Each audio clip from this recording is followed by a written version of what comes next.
आओ बच्चों, आज हम पढ़ेंगे पाठ 16 हृदय परिवर्तन। यह एक ऐतिहासिक नाटक है। अच्छाई और सद्व्यवहार द्वारा बुराई के मार्ग पर चलने वाले को भी नेक राह पर लाया जा सकता है। प्रस्तुत पाठ में यही दिखाया गया है। महात्मा बुद्ध के अहिंसा एवं भक्ति के भाव से अंगुलीमाल जैसे डाकू का भी हृदय परिवर्तन हो जाता है। पहला दृश्य। इस पाठ के जीवन मूल्य हैं दूसरों के दुख में शामिल होना, विचार विमर्श करना, अहिंसा, अच्छाई का रास्ता चुनना। पहला दृश्य। धीरे धीरे पर्दा उठता है। भारत भ्रमण करते हुए महात्मा बुद्ध अपने शिष्यों के साथ मगध देश के एक गांव में प्रवेश करते हैं। ग्रामवासी। महात्मा बुद्ध की जय, महात्मा बुद्ध की जय। महात्मा बुद्ध हाथ उठाकर सभी को आशीर्वाद देते हैं, फिर एक बड़े से पेड़ के नीचे बने चबूतरे पर बैठते हैं। ग्रामवासी उनके सामने जमीन पर बैठ जाते हैं। महात्मा बुद्ध कोमल स्वर में, कैसे हो तुम सब? ग्रामवासी एक साथ, महात्मन हम सब बहुत दुखी हैं। महात्मा बुद्ध ऐसा क्यों? एक व्यक्ति, कलपते हुए मेरा बेटा मारा गया।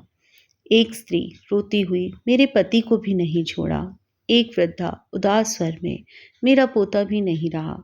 महात्मा बुद्ध के चेहरे पर करुणा के भाव उभर आते हैं। महात्मा बुद्ध आश्चर्य से, क्या हो गया सबको? क्या कोई महामारी फैल गई या पड़ोसी राज्य ने आक्रमण कर दिया अथवा यहाँ का राजा अत्याचारी हो गया है? बताओ, बिना किसी डर के बताओ। ग्रामवासी, नहीं नहीं महात्मन, ऐसा कुछ भी नहीं हुआ है। महात्मा बुद्ध, तो भला इतना हाहाकार किस कारण?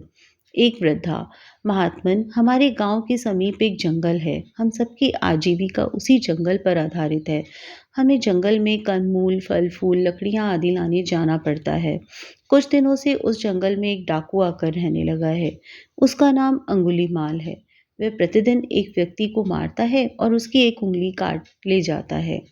महात्मा बुद्ध, परंतु वह ऐसा क्यों करता है? एक युवक, महात्मन वह अपनी ईश देवी को 1000 उंगलियों की माला पहनाकर सिद्धियां प्राप्त करना चाहता है।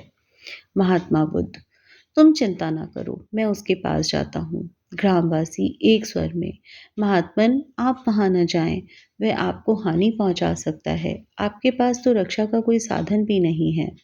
महात्मा बुद्ध मुस्कुराते हुए, मेरे पास एक साधन है जिससे मेरी रक्षा भी हो जाएगी और अंगुलीमाल हिंसा का मार्ग भी छोड़ देगा। देखें तो जरा वह किस हथियार से इसका सामना करता है। दूसरा दृश्य। महात्मा बुद्ध जंगल की ओर जा रहे हैं। एक वृद्धा मिलती है। महात्मा बुद्ध, हे माई, क्या तुम जानती हो अंगुलीमाल कहाँ रहता है? वृद्धा, हाँ जानती हूँ, परंतु हे महात्मन आप वहां मत जाइए, वह एक खूंखार राक्षस है। वह किसी को जिंदा नहीं छोड़ता, इसलिए आप वापस लौट जाइए। महात्मा बुद्ध, नहीं माई, मैं वापस लौटने के लिए नहीं आया हूँ। वृद्धा, आज उसे देवी की पूजा करनी है। उसकी माला में एक उंगली ही शेष बची है। उसी के लिए वह किसी व्यक्ति की तलाश कर रहा होगा। आपको देखेगा तो छोड़ेगा नहीं। जब महात्मा बुद्ध नहीं माने तब वृद्धा ने उन्हें अंगुलीमाल के रहने का स्थान बता दिया और उनकी रक्षा की कामना करती हुई आगे बढ़ गई।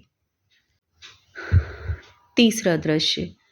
पेड़ों के घने झुरमुट से में एक कुटिया दिखाई देती है। बुद्ध कुटिया के समीप पहुंचकर आवाज लगाते हैं। महात्मा बुद्ध, कोई है? अंदर कोई है? द्वार पर भिक्षु खड़ा है, क्या खाली हाथ वापस जाएगा? अंगुलीमाल हाथ में तलवार लिए कुटिया से बाहर निकलता है। अंगुलीमाल हंसते हुए, खाली हाथ? भला मेरे द्वार पर कोई आए और मैं उसे ऐसे ही विदा कर दूं? यह तो पाप है। महात्मा बुद्ध शांत भाव से मुस्कुराते हुए, क्या तुम ही अंगुलीमाल हो? अंगुलीमाल, हाँ मैं ही हूँ, डाकू अंगुलीमाल। यदि तुम मेरे बारे में जानते हो तो यह भी जान लो कि तुम्हारी मृत्यु ही तुम्हें यहाँ खींच लाई है। महात्मा बुद्ध नम्रता से, क्रोधित ना हो वत्स, मैं तो स्वयं ही अपनी मृत्यु की आशा लिए तुम्हारे पास आया हूँ ताकि तुम्हारी साधना पूजा संपन्न हो सके। लो, मैं अपना शीश झुकाता हूँ, प्रहार करो।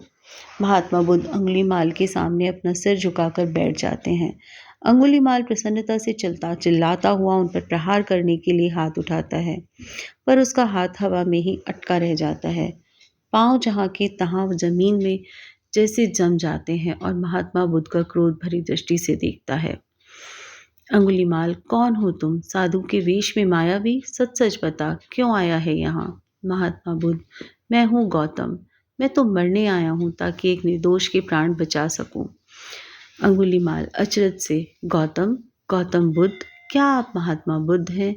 आप एक निर्दोष के प्राण बचाने हेतु स्वयं अपने प्राण देने चले आए। मैं पापी आपको पहचान भी ना पाया और आप पर वार करने चला। मेरे पापों का कोई प्रायश्चित नहीं है प्रभु, मैं क्षमा योग्य भी नहीं, मुझे दंड दीजिए। महात्मा बुद्ध आगे बढ़ते हैं और उसके शीश पर अपना स्नेह से भरा हाथ रखते हैं। महात्मा बुद्ध, हे वत्स, क्षमा मांगने से बड़ा और कोई प्रायश्चित नहीं। मैंने तुम्हारे सारे पाप माफ कर दिए हैं। तुम्हारे नेत्रों से बहने वाले इन अश्रुओं ने तुम्हारे मन का मैल धो दिया है। अंगुलीमाल खुशी से रोते हुए, हे प्रभु, आप धन्य हैं, मुझे अपनी शरण में ले लीजिए प्रभु। महात्मा बुद्ध, ऐसा ही होगा वत्स। पर्दा धीरे धीरे गिरता है, साथ ही मंत्रोच्चार होता है। बुद्धं शरणं गच्छामि, संघं शरणं गच्छामि, धम्मं शरणं गच्छामि,